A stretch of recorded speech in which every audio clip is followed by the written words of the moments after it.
children, today we are doing few more question answers of the chapter Maui's Kite by Thomas Anthony Tommy De Paula. So we are doing section B under the heading Understanding the Text. Question number 1. How is the Maui at the end of the story different from the Maui we see in the beginning? So the answer to this question is, in the beginning of the story, Maui is an arrogant boy who believes that he is as strong as the 4 great winds. He is selfish and does not pay attention to the keeper's advice about respecting the winds. But after the mighty storm, Maui learns his lesson and becomes more respectful towards nature. He begins to observe the winds and learns to predict the weather. He uses his knowledge to help the people and wins back their trust. While earlier he was known as he who brought the great storm, now is referred to as the teacher of the weather. Question number 2 is, what do we learn about nature from this story? So, the answer to this question is, the story teaches us to respect nature. Human beings can never match up to the power of nature. They can only hope to try and learn its ways through careful observation. The story also shows us that nature can be kind to us if we respect it, but it can also turn violent and cruel when we disobey its laws. So I hope both the questions are clear to you, children. Hello children, welcome back. We are doing the chapter Maui's Kite by Thomas Anthony Tommy De Paula. So we are doing section C of Understanding the Text. What is the question? Who said these words and why? So you have to tell who said these words and why. Number 1 is, "O wind, soft wind of Hilo, come gently, come mildly." So who said these words? Do you remember? Yes, keeper of the winds. So the answer to this question is, these words were spoken by the keeper of the winds.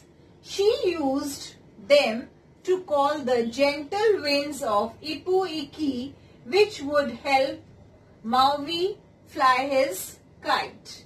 Let's move to the second one. Second one is, "O winds, mighty as the gods, return to Ipu Nui." Now, who said these words? Yes, Maui said these words.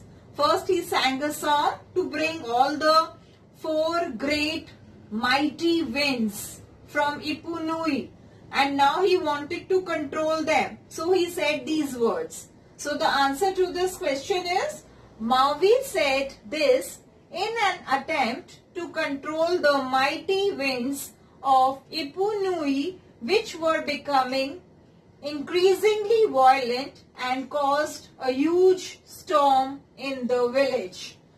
Let's move to number 3. Tomorrow will be a better day to work in the fields. Now, who said these words? Yes, Maui said these words because he was warning the villagers that today it is not a good day because it may rain today. So you should work in the fields tomorrow.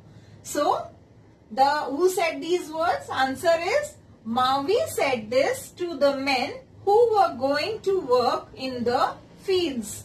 After the storm, he learned a lesson to respect nature. He became an expert in predicting weather conditions with the help of his small kite. He observed the weather carefully and predicted that It would rain the next day. He wanted to warn the villagers going to the fields in advance. So I hope this section, who said these words and why, is clear to you, children. Hello children. We are doing the chapter Maui's Kite by Thomas Anthony Tommy de Paula. And we are doing the section appreciating the text. So the question is, all countries have their own fables and legends that are passed on from generation to generation. Why do you think such stories are told? You all know that fables and legends, they have morals. And they are told to the children, especially to the children, to teach them moral values. So the answer to this question is, the characters appearing in fables and legends are often shown to go through some struggle and then learn something from it. These stories often come with moral lessons and are told to others, especially children, to teach them important values. So, you all should learn moral values from these stories. Like from Maui's Kite, we learned that we should respect nature. So, children, I hope you enjoyed this story and you have learned the moral lesson also. Thank you.